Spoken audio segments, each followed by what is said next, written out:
We start with a very special report tonight from our Diane Sawyer. 8 months in the making, which took her to 4 prisons on a quest to understand what life is really like for women behind bars. Like the former Little League mom who became a heroin addict, and one prisoner about to taste freedom. Their story shining a light on the central issues of crime and punishment in our country. Here's ABC's Diane Sawyer for our series, Hidden America. It's the biggest night of the year at the Maryland Correctional Institution for Women. The prison version of Dancing with the Stars, just like in the TV show. Then we doing them right. Contestants practice for weeks. I practice like every day, even in my cell, at work. The heels and makeup will be returned when the night is over, but for a brief moment, inmates, some of whom are facing decades in prison, become rock stars and adoring fans. It's a unique reward for good behavior, but make no mistake, when the contest is over, these women go back to their cells. Tonight, across America, there is a nation of women living behind bars. 200,000, far more than any other country on the planet. Whole world shattered. We're all in here for stealing, killing, something.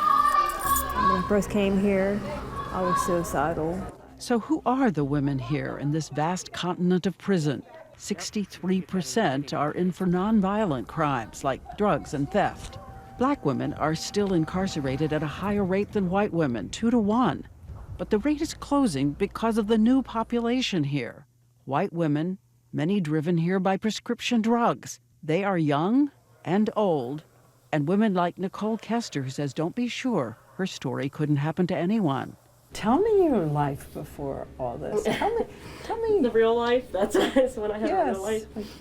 Before the drugs, I mean, before the accident, I had a great life. I mean, I had a wonderful family. I was very active in my kids' life. A loving husband, 3 kids, a good job. As the manager of a car company, she was a Little League mom. One day, a painful car accident, an OxyContin prescription. And when those pills got too expensive, she turned to something cheaper, heroin. And it just happened. What do you mean just happened? It was for pain, and then I realized it made everything so easy. Like every day, you're not doing it anymore. You're done, you're done, you're done. Until you're the next morning and you start feeling sick. She stole checks to pay for drugs. Nicole Kester now has a sentence of 13.5 years. Her husband comes to see her. She's only seen one of her children, her eldest son. He's the only one that talks to me.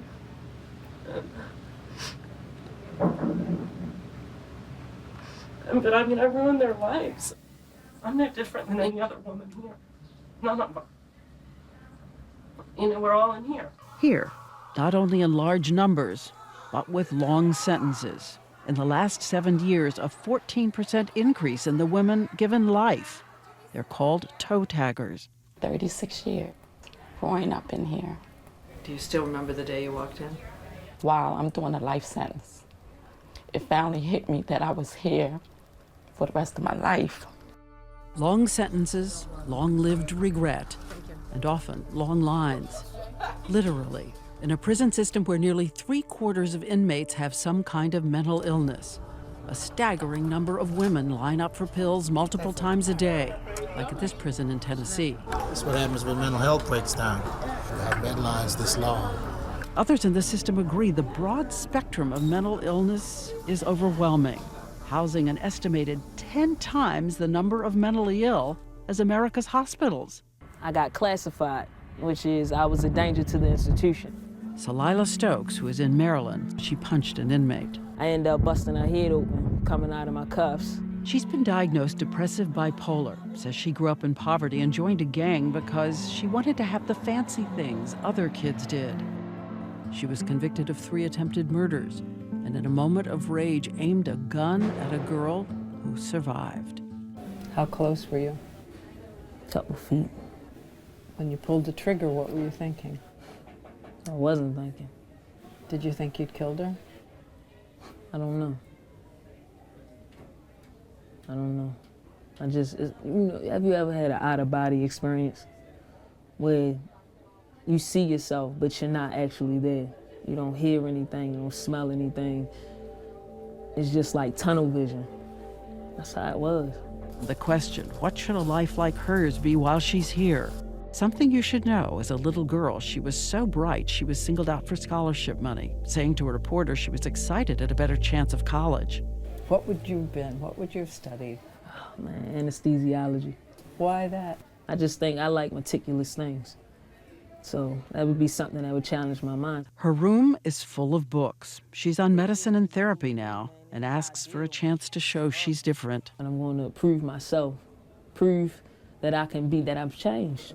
If she serves her full sentence, Salila Stokes will be 69 years old when she gets out. Y'all crying. Older than her mentor, fellow inmate Betty Brown, who is 53, finally leaving prison today after 29 years. Let me tell you something. The same way that I made it, you're gonna make it. Am I scared? Am I afraid? Absolutely. Because I've been locked up for such a long time. But I'm gonna be all right. America has an unprecedented number of older women serving long sentences in prison. Betty's blood pressure is high. She's on seizure medications. Betty, you'll be fine. Her crime 29 years ago was second-degree murder. Betty Brown is taking with her $50, 5 boxes of books, and a thank you for the warden. Miss Chippendale. Mr. Kumakamisei, it was nice knowing you. Thank you very much. Just a few more steps. I gotta make it. I made it this far. Oh, real air. Real air. The moment of freedom they dream of, perhaps still far away for Nicole Kester, whose husband visits once a week. There she is. What's up, baby? Better or worse, remember? Yeah. And Salila, her grandmother and her mom are coming. On my way. That's my boo. That's my baby. She's been there for me. How are you feeling, Mommy? I feel good today. She loves me. I know that. Yes. And I love her too. Her grandmother, 93 years old, and she's had 2 strokes. Oh, there she is. What's up, Mama? You make sure go. Yeah, you my baby.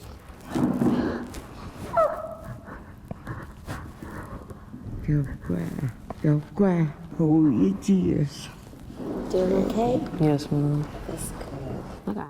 Salila Stokes knows with her full sentence, it will be 43 years before she leaves. Love you. Everybody I love will be gone. That's it. Bullets pierce. Handcuffs are tight. Cells are lonely.